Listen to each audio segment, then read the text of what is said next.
To start, press any key. Where's the any key? I see esk, catarrh, and pickup. There doesn't seem to be any key.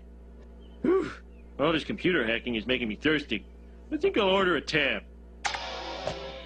Oh, no time for that now. The computer's starting. Yes, there is hope for your business in a 21st century internet world. It's the Edge of the Web with Aaron Sparks. You're back with Edge of the Web, provided by Site Strategics, local Indianapolis, Indiana SEO firm providing strategic and successful web solutions for your business. We don't want you to be a piece of cyber driftwood. We got a call here coming in from Jason with a question about URL changing. Jason, are you on the line? Yes, sir, I am. Thank you. How are you doing today? I'm doing well. Thank you for taking my call. No worries, no worries. Thanks for calling us early in the morning. Yeah, no problem. It's taking my son to some workout, so I got to have something to do, huh? Roger that. Roger that. Well, thanks for listening. What can we answer for you? Well, recently our company has changed the address, and it's similar in that it has the same first name. We just added some things to the end of it to get our .com address, and I'm having some challenges getting my page pumped up, and I'm wondering if having the same name is the issue. I'm working with a web company out of Arkansas right now that is managing my search engine optimization, and they've been very helpful in a lot of respects, but I'm just not seeing the elevation of my site, and I'm wondering, does that have anything to do with it? Where if we're using, a name, and then we don't all out change it. My management was totally against it. Right. I was like, we need to change it completely. I didn't have anything to back it up scientifically. It was more of a gut feeling. But Gotcha. Wanted to hear some feedback from you guys with respect to that. Certainly. My question was, did you have previous search engine positioning with the old domain? We did not. I did absolutely nothing with that because we were basically the only shop in town that was doing that at the time. So you just didn't. We didn't think advance and forward on with this. Roger that. Challenge. How long in existence did you have the old domain? It was about 5 years. Okay. So, did you bring over old content from that old domain to the new domain? Is what I'm understanding? Absolutely. Okay. There was a lot of old content. It wasn't all of it, but I'd say it was probably about 40%. And then you were doing like a new relaunch of the entire site? Correct. It was Gotcha. a completely brand new relaunch, but man, when we do the Google search or the Yahoo search, man, on... Your name's not even coming up, right? Yeah, it's not even coming up, and actually the old company's name comes up. It's like usually third or fourth on the list, Right. Understood. Is the old site still up? No, it is down. Okay, good. Okay. Yeah. Couple different things. One, whenever you register a domain name and get the site launched and get it visible for what we call spidering, the Googles come through, you are in a sandbox. You're in a temporary holding pattern. None of your pages are actually going to be visible for a particular period of time on the search engines. When did you launch that website? We launched it February of this year. Okay. Yeah.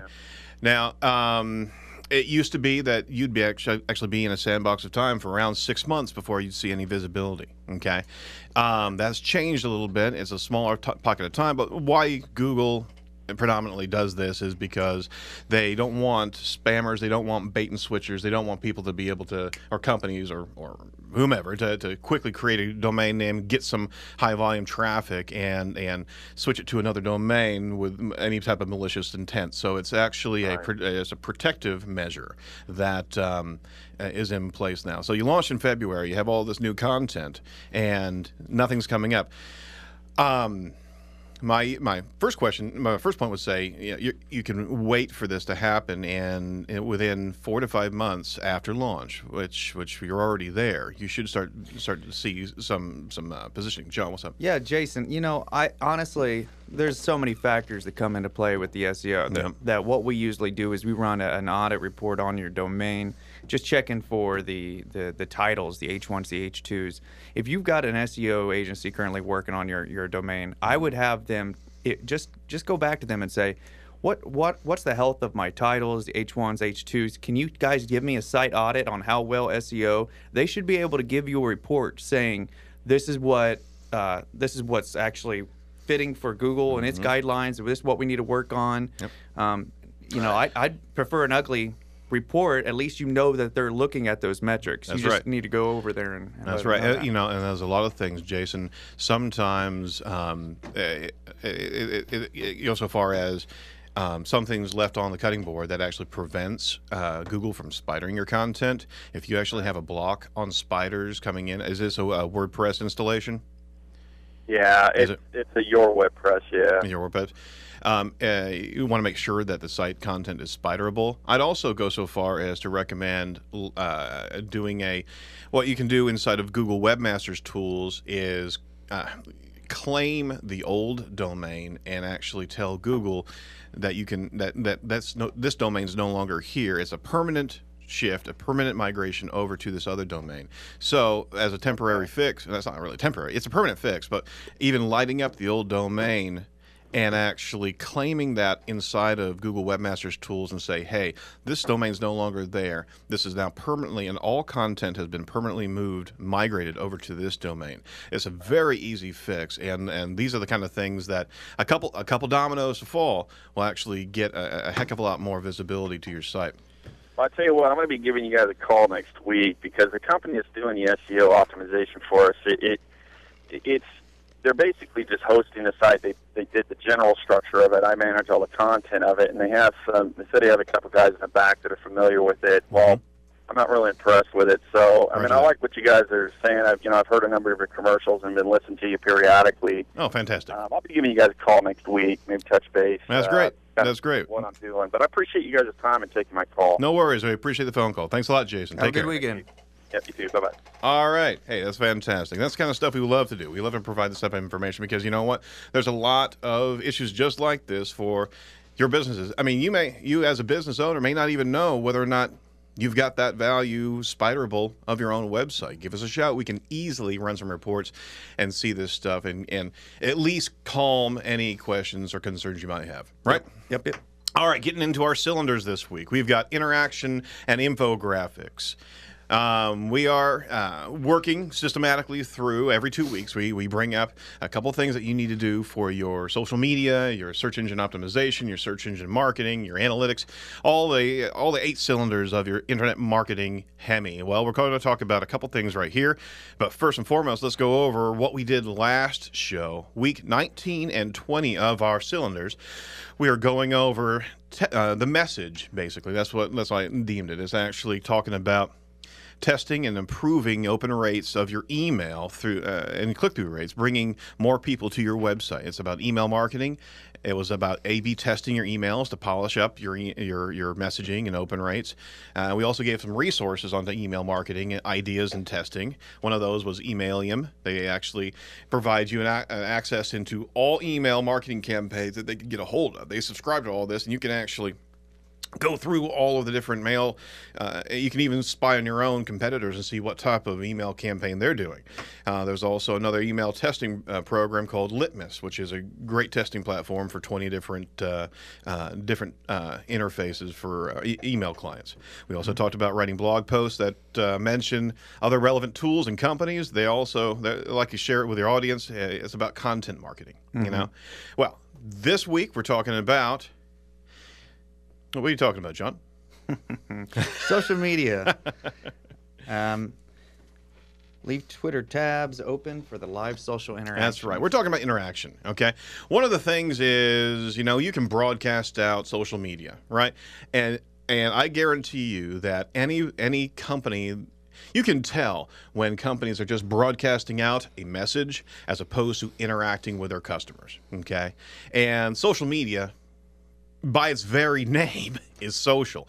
It's not about laying a wake of content that doesn't beget interaction and conversation. So, and this is a wide warning for any company that's in social media. Pay attention to what people are retweeting and interacting with. You need to pose questions out there. You need to interact with an audience, build up an audience, a following, and have an open dialogue with them. So one of the things that we're talking about with leaving Twitter tags open for live social interaction, I got, and it's scary the number of screens I got around my desk, but I got one screen that's just a Twitter feed of TweetDeck. right? Or we use Hootsuite as well. That's more for scheduling TweetDeck's out there, and I can look at any channel, any thread of information, any hashtag I'm paying attention to, any feeds of our clients, right? And any mentions of our clients. And as we're seeing things go out through the day, if there's any query or a question or a retweet, right? Right. Jump in there, interact with that. Thanks for the retweet. Thanks for the information. You know, there are public mentions that are very valuable for your brand, and you need to show that you're on it and you're talking about it on a regular basis, right? That's right. Getting user feedback via survey and live chat widgets. Feed data back into your page designs. There's a thing called SurveyMonkey, which is fantastic for, no, what was it? Not SurveyMonkey. It was PollDaddy, where you could actually, it's a widget that you can put on your WordPress blog and be able to have any number of questions that a series of polls that you can slap right on there and be able to have that visible for any of your visitors to your website to be able to interact. Ask some pertinent questions. They're coming there for a reason. If they're just seeing brochure content, well, that's great, but interact with your customers, right? On top of that, having live chat. I know everybody, I shouldn't say everybody, there is a resistance to having a live chat widget. What's the resistance, John?